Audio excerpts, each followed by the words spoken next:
I do them every year. Every year. You want to keep going? Do you want to keep going and keep harassing me? You could have gone to a dozen town halls last year. I asked if you're doing any more this year. It was one simple question. Yeah. Are you doing a town I've already done one. I'll do plenty more. Any more this year? It was a simple question. You're always invited. Okay, sweet. Get out of my face. You're insane. Goodbye. You're insane. Republican Congresswoman Nancy Mace posted that video online. Like, she's the one who posted it.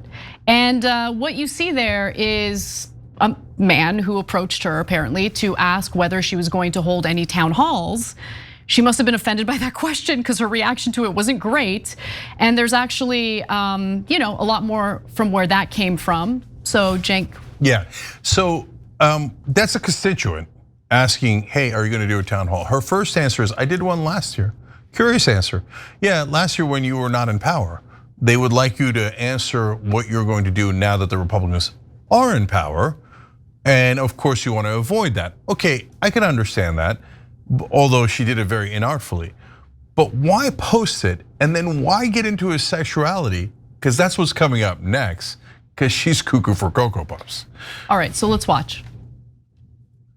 By the way, I voted for gay marriage twice. What does that have to do with me? So I'm just saying, it has everything to do with you. Do you think everything about me has to do with gay marriage? I do, That's absolutely. Your first stance when you speak with me?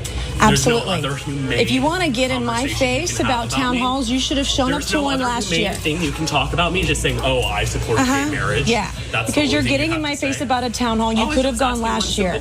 Would you like me? If you have any plans to have more town halls this year? I have town halls every year. I have over a dozen every year. Great, that was my entire question. You didn't have to go into this spiel. You could have come to any of them last year. Okay. And I had over a dozen. 2024.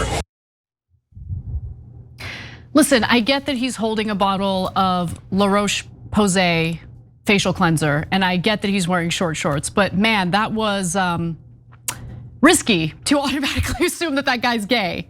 Like, my husband likes to wear short shorts. He's not gay, trust me. Yeah, no, that was nuts. That was nuts. Like, wait, how do we get on to gay marriage? And what does that have to do with town halls about tariffs? And the other things that we're concerned about, and due process. And you know why? Because guys, don't forget this. So we get frustrated sometimes when Democrats play identity politics, right? But Republicans started identity politics. So what was the Southern strategy? That was, hey, vote for us in the South because we're against civil rights for African Americans. If that ain't identity politics, I don't know what is. So now, and from time to time, they'll do other things that are involved in identity politics and we call it out, right? But we're fair, we call out both sides on it. And in this case, that was identity politics on steroids for no reason at all. For no reason. You assume the guy's identity and then you make it all about that when he didn't bring it up at all.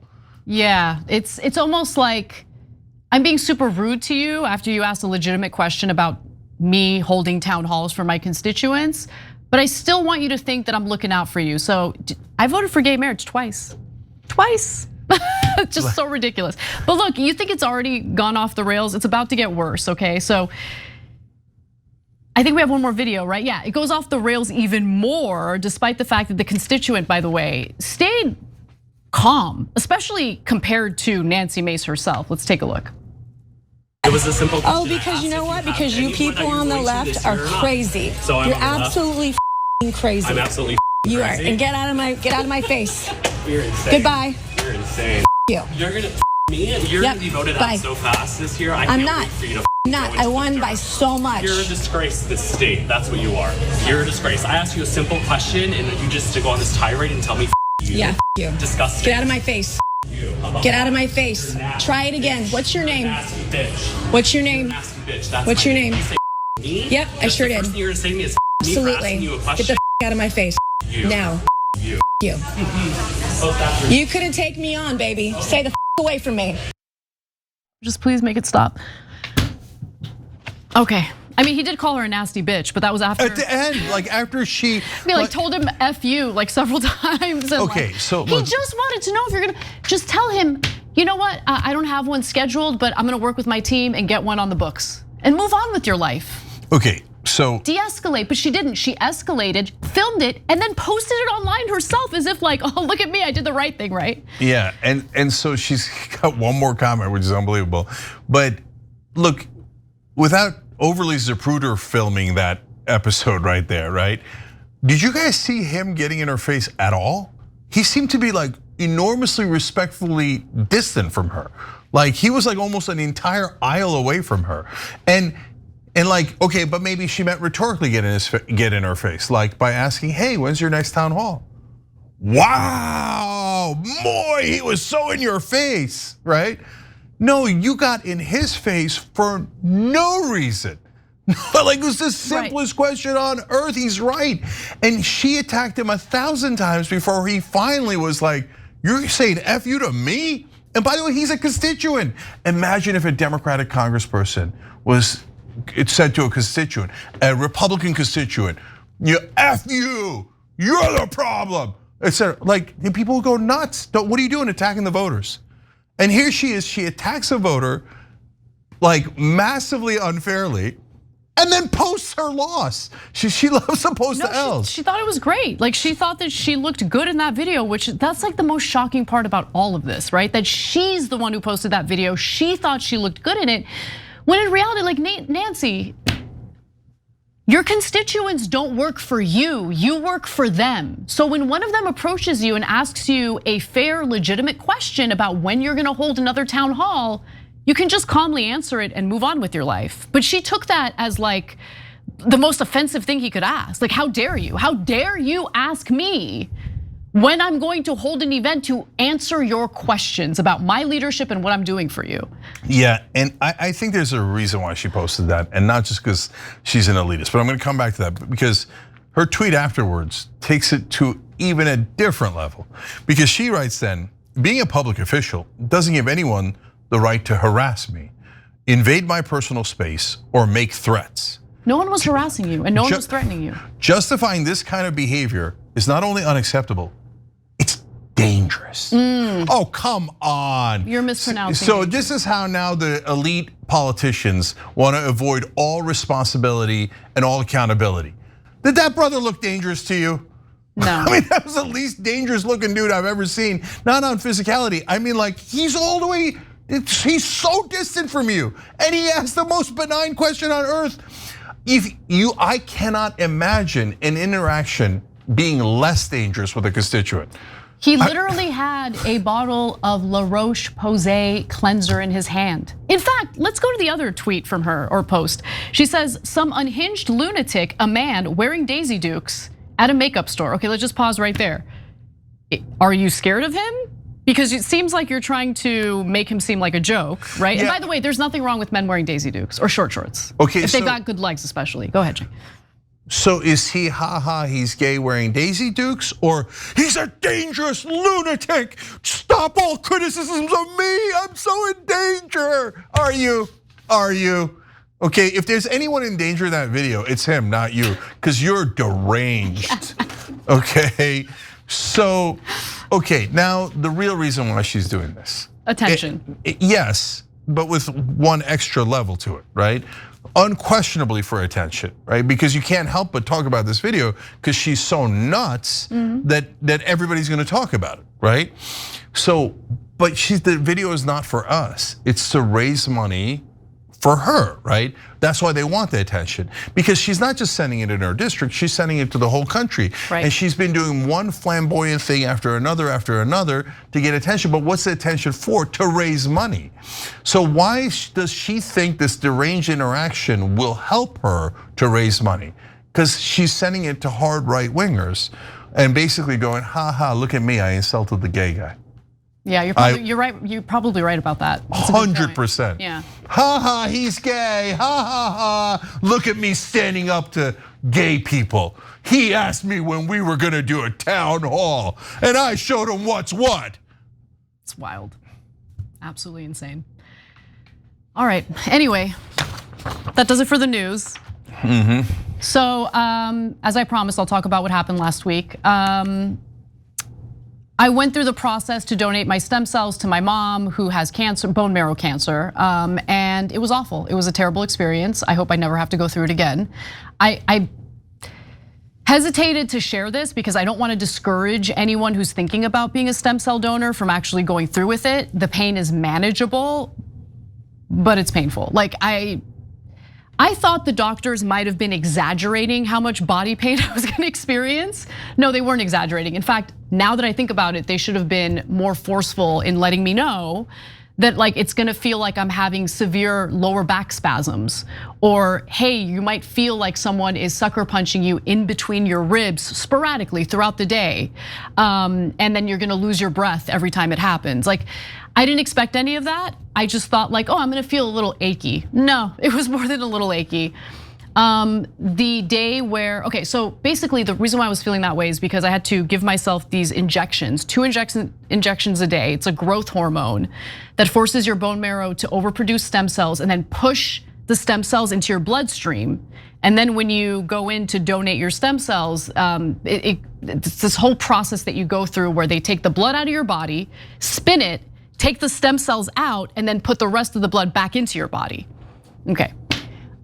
Jesus. So it's just like you could, I don't know, maybe it wasn't what I was actually feeling, but you can almost feel your bone marrow pushing the stem cells into your bloodstream. Like it's a crazy feeling. And then one of my biggest fears was that I would have to go in for a second day to do the donation process. And my fears were coming to fruition. So I go in to do the donation process, right? First thing they do is they insert like 2 catheters in each arm. I was sobbing, like I was terrified of the catheter thing. And so as I'm laying there and they're doing it, I'm like sobbing, crying, I'm freaking out. It wasn't painful. Like I didn't feel anything. They put a numbing agent in before they insert the catheter. So that wasn't that big of a deal. But then I go in and the nurse who was like taking care of me as I was donating was like, you're too small. And I'm like, what? This too small thing keeps coming up. Like, what does that mean? She's like, I don't know if we're gonna be able to get enough stem cells from you in one session. You're gonna have to come back tomorrow. And finally I put my foot down. I'm like, no, I'm not gonna come back tomorrow. You're gonna keep me here as long as you need me, and I'm not gonna come back tomorrow. So you're gonna get all the stem cells today, I'm not coming tomorrow. And so what was supposed to be like a 4-hour session ended up being a 7-hour session. And I don't regret that because I really didn't, I wanted it to be over. And finally it was over. The next day they actually transplanted the stem cells for my mom, and we don't know yet if it's gonna be effective, if it's gonna work. We're gonna have to wait and see, but she'll be in the hospital for the next month. And then hopefully it does work and that she recovers and is able to live a longer life. If I had $1 for every time somebody says, Cenk, you're too small, I'd have $0. Small relative to my mom, right? Because obviously if she's bigger than me, then she's gonna need more of my stem cells in order to. Yeah. Yeah. So saving a life is a hell of a thing. I don't know, it's not my place, but it is. Thank you for doing it. Thanks, Cenk. Yeah, and so it speaks incredibly well of you, and we're obviously all rooting for your mom, so there's great things and questionable things in all the religious texts, right? But one of my favorite things in the Quran is when Muhammad says, if you save one man, you save the world. And so if we all had that attitude, we'd be a lot better world, right? And so I appreciate you trying to save one person. It's your mom, of course, yeah, I get it. Of course, yeah. But still, that's how we save the world. And guys, there's like a nationwide blood shortage and patients who need blood transfusions. Like basically hospitals are kind of holding back. Let's say a patient needs like 2 bags of blood during a blood transfusion, they'll like start off with just giving that patient 1 because of that severe shortage. So you don't have to be a stem cell donor, but if you can, please consider being a blood donor.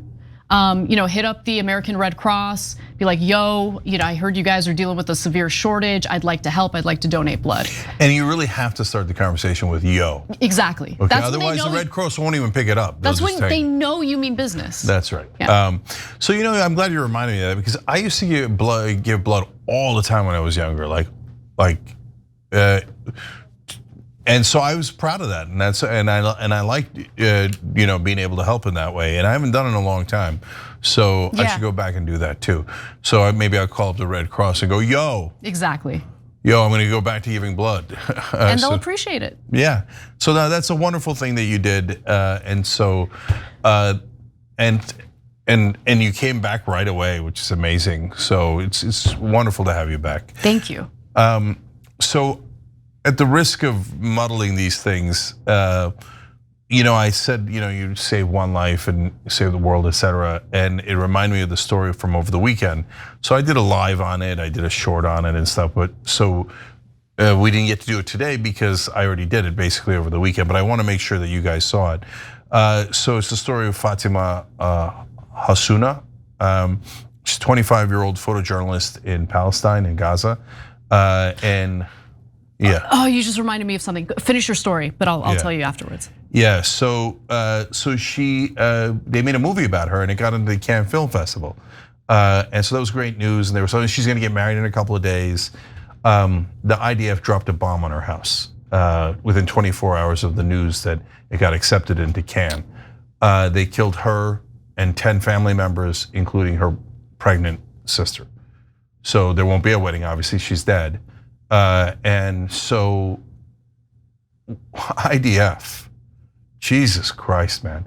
So the reason why I got reminded of that from Anna's story is that's why we try so hard. Like, and so, some people said we did too many stories about Palestine, right? And we're gonna keep doing them. Yeah, because if we just say, the day we get Israel to stop bombing is the day that we save like 30 lives a day. Right? They're just like, we can't do a story every single day, but they keep bombing every day. 30 people here, 50 people there, etc. And then same excuse every time. Hamas made us do it, human shields. October 7th, of which year, brother? Which year are we talking about? 2 years ago? Meanwhile, you're occupying 50% of Gaza, right? Just like we said that you would, right? So anyways, I know that there isn't much we could do about it, you and I right here, on this show, but we're trying. And so for all of you guys who try, whether it's that or any other issue, I appreciate all you guys. And we got to do it together, otherwise it won't work. And yeah, by the way, we have to build alliances, otherwise it won't work. And now, lots of the Trump voters are starting to turn on this. And when I first said it was gonna happen, it was a super bold thing to say, right? But now tons of the broke shows are, and a lot of them are going, what are we doing here?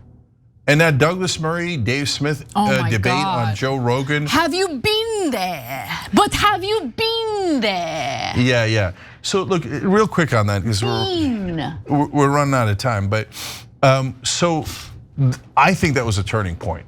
I think, so what happened was Sam Harris and Douglas Murray both went out at the same time and said, Joe Rogan should not have these people on, okay? And these Israeli critics are not experts. And you need authority figures who are all absolute supporters of Israel. We're the only authority figures, right? And so now look, there's some folks that have gone on those shows that have gone way too far because they're not talking about Israel, then they start talking about World War II revisionism. Don't do that, don't do that. Seriously. Like that doesn't help at all and it's not true and it's not right? But at the same time, they are questioning Israel. And so that's what Douglas Murray is actually pissed about. So I remember when I had a debate with him on Piers Morgan about a year ago, or I lost track now. The war's been going on. War of defense has been going on for year after year now. So, and Douglas Murray's main thing was, I've been there and you haven't been there. So I'm an expert and you're not. And I kept saying, like, what difference does that make?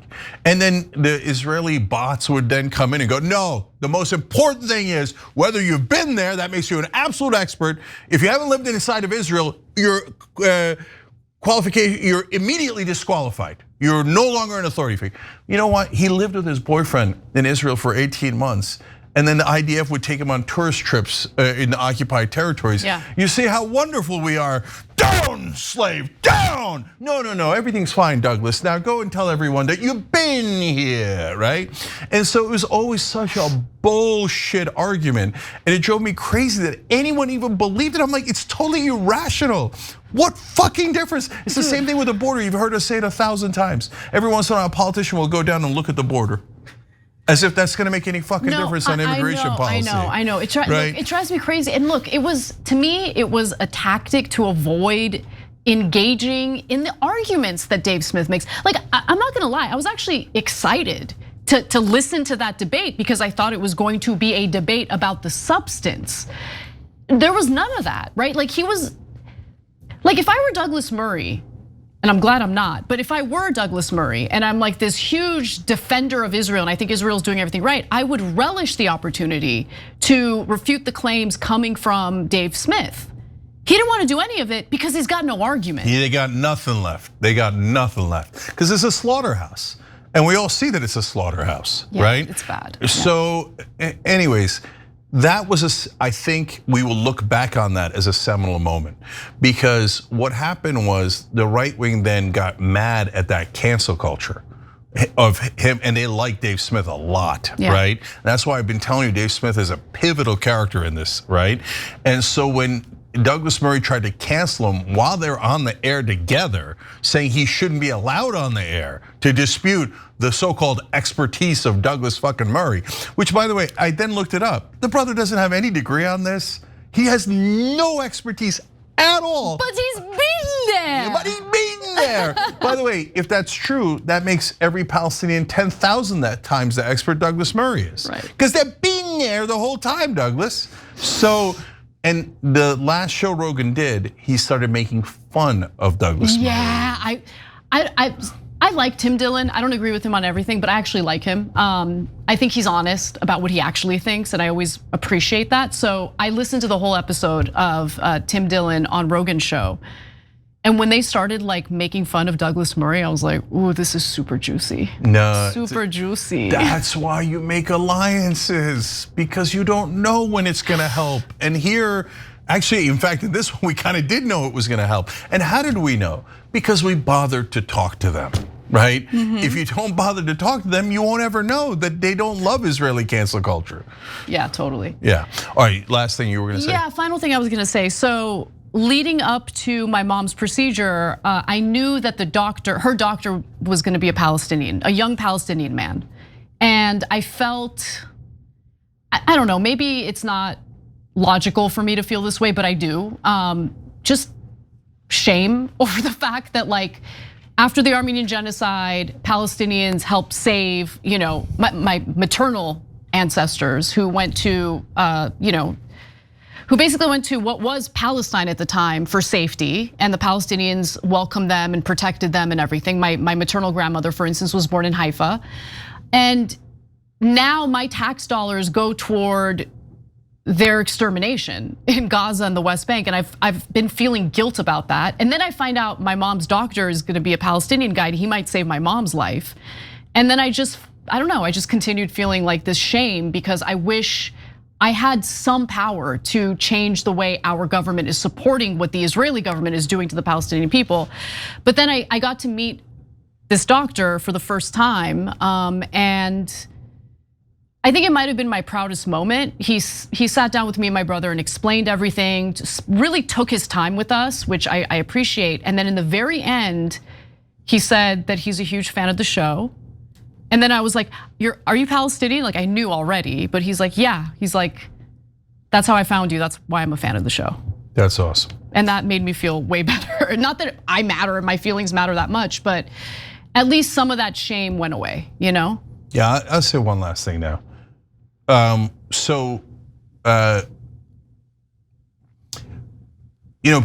had the rules of the internet that I came up with, and and I said, we fight on things we disagree on, and then we have a beer, and then if we agree, we should work together, right? So the number one issue that folks, some folks on the left had was having a beer part, right? And they're like, oh, you want to have a beer with this guy? You want to have a beer with this guy? Oh, right? Yeah, I want to have a beer with Joe Rogan because he might help save Palestinian lives. And if you're so selfish and emotional that you don't want to have a beer with Joe Rogan, even though he might help Palestinians, that's on you, brothers and sisters. And so don't ever talk to me about vulnerable communities. If you're not willing to hurt your brand, to go talk to other people that are independents or right wingers or whoever they are that could help build an alliance to protect Palestinian lives, and your brand is more important than saving Palestinian lives, don't talk to me about vulnerable communities. Damn right. I'm not interested in hearing that, okay? So I'll do it again and again and again, and I will build alliances for peace and against war and against the occupation of this country by Israel. And so, and if you don't want that and you say, oh no, I'm gonna hold it against you, great, no problem. Hold it against me, brothers and sisters, no problem at all. But I'm gonna do what's right and not what is convenient at the time. Every time you ring the bell below, an angel gets his wings. Totally not true, but it does keep you updated on our live shows.